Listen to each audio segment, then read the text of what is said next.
Hello दोस्तों, नमस्कार। Exam wisdom team की तरफ से आप सभी का स्वागत है। मेरा नाम है आकाश श्रीवास्तव। तारीख है आज 20 अक्टूबर 2022 और हम बात कर रहे हैं द हिंदू के एडिटोरियल क्रक्स को सरल हिंदी व्याख्या के साथ समझने की। आज के सेशन में हम दो एडिटोरियल आर्टिकल की पर बात करेंगे। पहला, मर्डर्स मोस्ट फाउल, हत्याएं सबसे ज्यादा बेईमानी से, और उसके बाद हम देखेंगे Turkish foreign policy, the east west divide, तुर्की की विदेश नीति, पूर्व पश्चिम विभाजन। वन बाय वन दोनों ही एडिटोरियल आर्टिकल के क्रक्स को आसान भाषा में समझने का प्रयास करेंगे। इसमें जो भी हिंदी अनुवाद किया गया है उसके लिए गूगल ट्रांसलेशन का इस्तेमाल किया हुआ है। ऐसे में शब्दार्थ और भावार्थ की भिन्नता को कमेंट बॉक्स में ज़रूर इंगित कीजिएगा। चैनल को अभी तक आपने सब्सक्राइब नहीं किया तो प्लीज़ इसको सब्सक्राइब कर लें ताकि क्वालिटी कंटेंट आप तक रेगुलरली पहुंचता रहे। इसका फ्री पीडीएफ आपको हमारे टेलीग्राम ग्रुप में मिल जाएगा, लिंक डिस्क्रिप्शन में दिया हुआ है। चलिए शुरू करते हैं आज के सेशन को। पहला एडिटोरियल आर्टिकल है मर्डर्स मोस्ट फाउल, हत्याएं सबसे ज्यादा बेईमानी से। Kashmiri Pandits are deliberate targets for radicals to further their agenda. अपने एजेंडे को आगे बढ़ाने के लिए कट्टरपंथियों द्वारा कश्मीरी पंडितों को जानबूझकर निशाना बनाया जा रहा है। आर्टिकल में बात हो रही है जिस तरीके से अभी हाल में ही शोपिया डिस्ट्रिक्ट में एक किसान की नृशंस हत्या कर दी जाती है, और इस तरीके से टारगेटिंग किलिंग जो कश्मीर में लगातार हो रहा है। लगभग 6 कश्मीरी पंडित को मार दिया गया है जो कट्टरपंथी हैं उनके द्वारा इस साल से अभी तक में। और अब एक भय का माहौल भी व्याप्त हो रहा है आम जनता के बीच में भी। जो सुरक्षा व्यवस्था है उस पर भी सवालिया निशान उठ रहे हैं। इन सब के अलावा ये जो हत्याएं हैं, बेसिकली कुछ लोगों का ये भी कहना है कि जो अलगाववादी कट्टरपंथी जो तत्व होते हैं, बेसिकली उनका जो एक डिस्परेशन होता है, हताशा, उसको ये दिखाते हैं।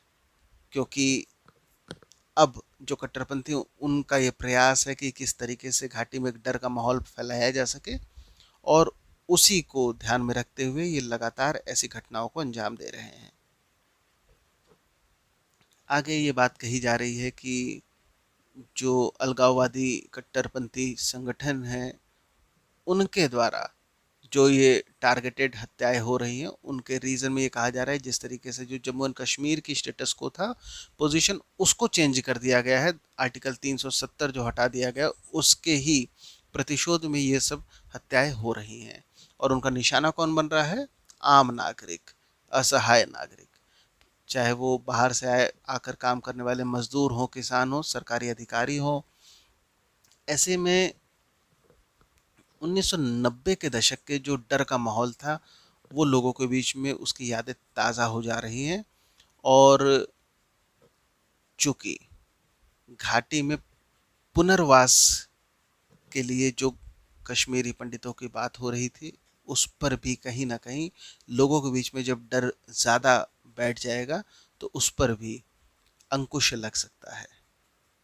और ऐसे में सबसे ज़्यादा ज़रूरत है कि जो भी गुनहगार हैं उनको कठोर से कठोर सज़ा मिले, पर उससे भी ज़्यादा ज़रूरी है कि जो एक विचारधारा है अलगाववादी की, उसको मुख्य धारा से अलग करने की ज़रूरत है।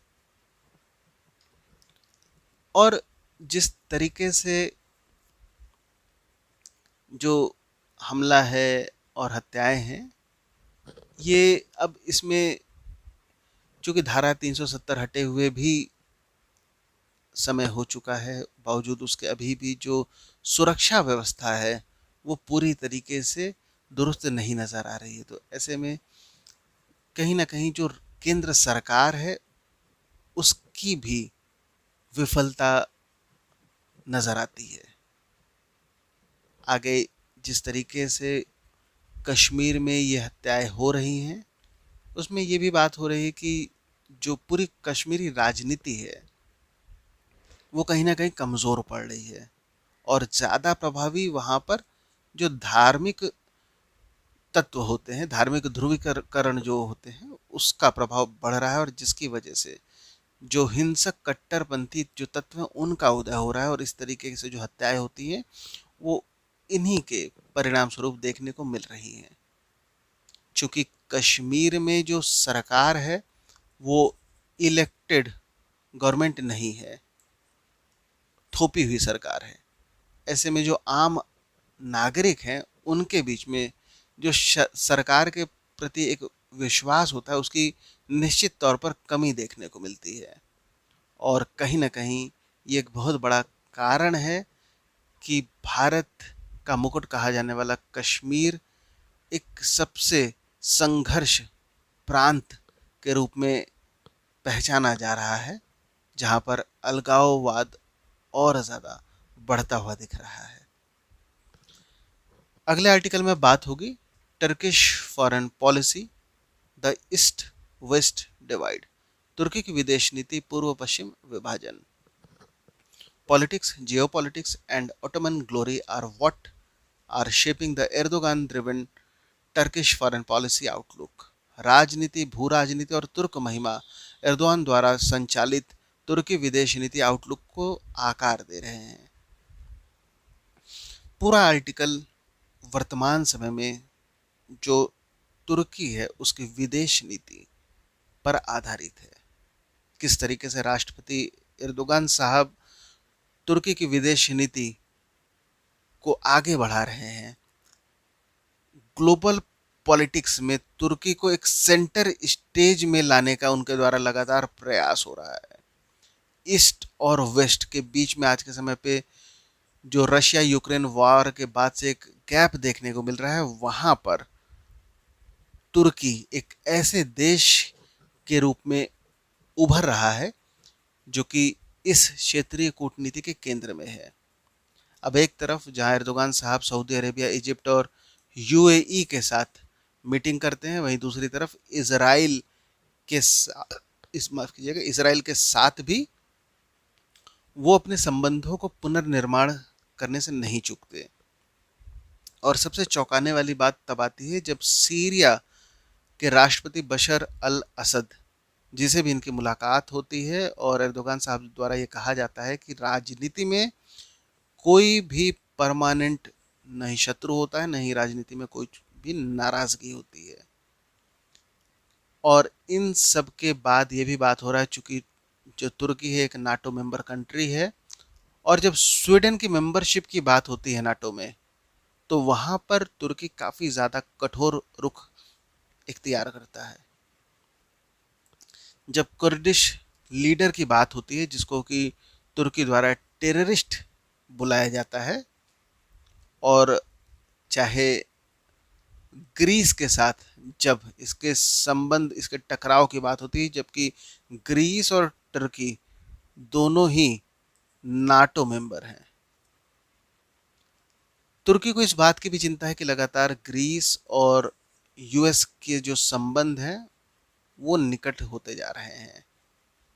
और अब इसमें साइप्रस और ईस्ट मेडिटेरियन जो द्वीप हैं, वहां पर जिस तरीके से अभी यूएस द्वारा जो प्रतिबंध थे उनको हटा लिए जाते हैं, और उसमें ऐसे में तुर्की तुर्की द्वारा ये अनाउंसमेंट कर दिया जाता है कि वो अपनी मिलिट्री को एक्सपेंड करके 40,000 सैनिकों को वहां पर और बढ़ा देगी, जिससे कि जो साइप्रस और ईस्ट मेडिटेरियन इनका जो आइलैंड है वहाँ उसको डिवाइड कर दिया जाए। बेसिकली तुर्की जो है वो धार्मिक आधार पर उसको डिवाइड करना चाहती है, और इसका सबसे बड़ा जो विवाद है ग्रीस पे, क्योंकि ग्रीस बैक कर रहा है जिस तरफ क्रिश्चियन आबादी है, तुर्की बैक कर रहा है जिस तरफ जो इस्लामिक आबादी है।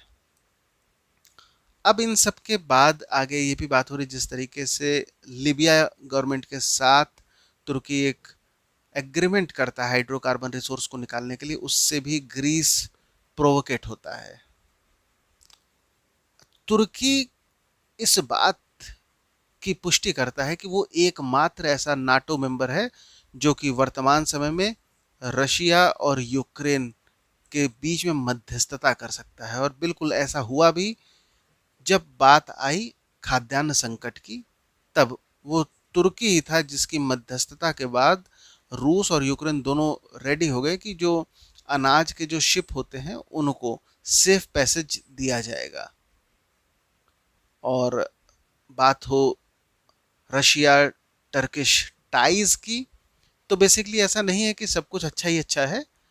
बहुत सारे इश्यूज हैं रशिया और तुर्की के बीच में, चाहे वो अर्मेनिया का इशू हो, सीरिया का इशू हो, लीबिया का हो, मेडिटेरियन का हो। बावजूद इन सारे डिफरेंसेस के दोनों ही देशों के टाइज लगातार बढ़ते हुए दिख रहे हैं, चाहे वो ट्रेड की बात हो अथवा जो सैंक्शन से बचने के लिए इक्विपमेंट परचेज की बात हो, जो रशियन न्यूक्लियर कंपनी रोसेटम की लगातार टर्की द्वारा रशिया में जो एक्सपोर्ट होता है उसमें भारी उछाल देखने को मिल रहा है। और इसके साथ साथ में जो टर्की है वो रशियन एनर्जी का एक मेजर इंपोर्टर भी बन के उभर रहा है। और इस सब के साथ में जो टर्की है वो प्रेजेंट टाइम में शंघाई कोऑपरेशन ऑर्गेनाइजेशन, जो कि चाइना बैक्ड ऑर्गेनाइजेशन है, चाइना का सबसे ज़्यादा इसमें वर्चस्व देखने को मिलता है, ऐसे ऑर्गेनाइजेशन का मेंबर तुर्की बनना चाहता है। और निश्चित तौर पर जो वेस्टर्न कंट्री हैं वो ऐसे में सवाल भी करती हैं कि भाई ये आप हमारे हितों से हटकर क्यों काम करते हैं। तो तुर्की का जवाब आता है कि आप खुद को रीजनल पावर के रूप में ही देख रहे हैं, जबकि हम खुद को एक ग्लोबल पावर के रूप में देख रहे हैं, और हमारे हित में जो ठीक लगेगा वो हम काम करेंगे।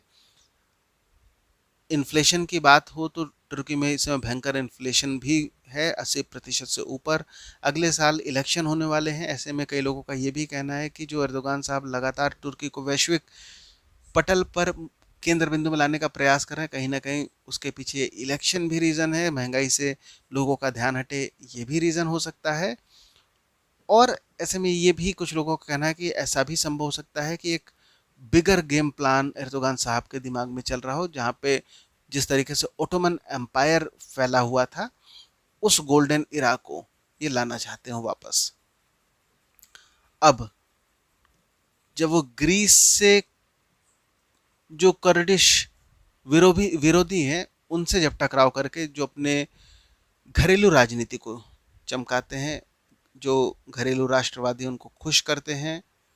और बेसिकली आर्टिकल में ये भी बात कही जा रही है, जिस तरीके से टर्की की जो जियो पोजीशन होती है वो एक तरफ वेस्टर्न कंट्री, एक तरफ जो ईस्टर्न कंट्री, टर्की बीच में माना जाता है।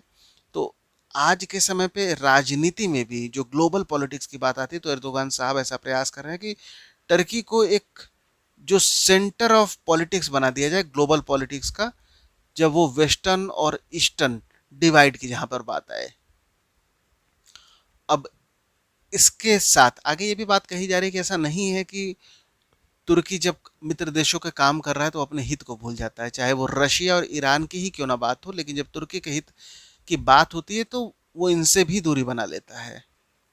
और एक तरफ सीरिया और इराक में जो तुर्की है वो कुर्द जो कर्दिश होते हैं उनके खिलाफ कठोर सैन्य कार्रवाई की बात करता है, जबकि दूसरी तरफ बगदाद की जब बात होती है और अरबिल में, तब वहाँ पर कुर्दिस्तान जो क्षेत्रीय सरकार है कुर्दिश एक उनके साथ संबंध को बनाए रखता है। तो बेसिकली अपने हित के लिए ये दोनों ही तरीके से कार्य कर रहा है, जहाँ पर जिस तरीके से इनके हित को जो भी सूट करेगा वो उस तरीके से कार्य करेंगे। अब आगे ये भी बात हो रही है कि लगातार तुर्की, जब पश्चिम एशिया की बात होती है तो जो अरब हैं उनके साथ भी नज़दीक आ रहे हैं, लेकिन ऐसा नहीं है कि अरब से नज़दीक आने के लिए जो ईरान के साथ इसके रिलेशन है उसको डाइल्यूट करके ये अरब के साथ आगे बढ़े, बल्कि दोनों को एक साथ ये अपने फॉरेन पॉलिसी के हिस्से में आगे बढ़ा रहे हैं। और इसके अलावा कॉकेशस और बाल्कन की भी जब बात होती है, अज़रबैजान और आर्मेनिया कॉन्फ्लिक्ट की बात होती है, जहाँ पर तुर्की अज़रबैजान का सपोर्ट करता है, जबकि जो रशिया है वो आर्मेनिया का सपोर्ट करता है। पर एक तरफ वो सपोर्ट तो अज़रबैजान का करता है, पर रशिया के साथ मिलकर जब पीस सेटलमेंट होता है, सीज फायर होता है, तो वहाँ पर रशिया के साथ मिलकर आगे बात भी करता है। और जो आर्मेनिया है इसके साथ भी अपने जो संबंध है उसको भी सुधारने का प्रयास करता है।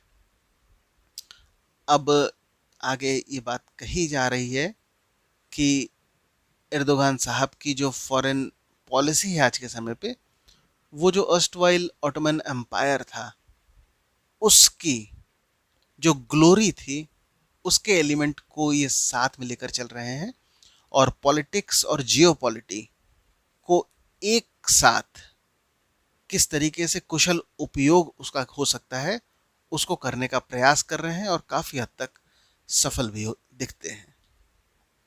आज के हिंदू के एडिटोरियल आर्टिकल में इतना ही। अंत तक बने रहने के लिए धन्यवाद।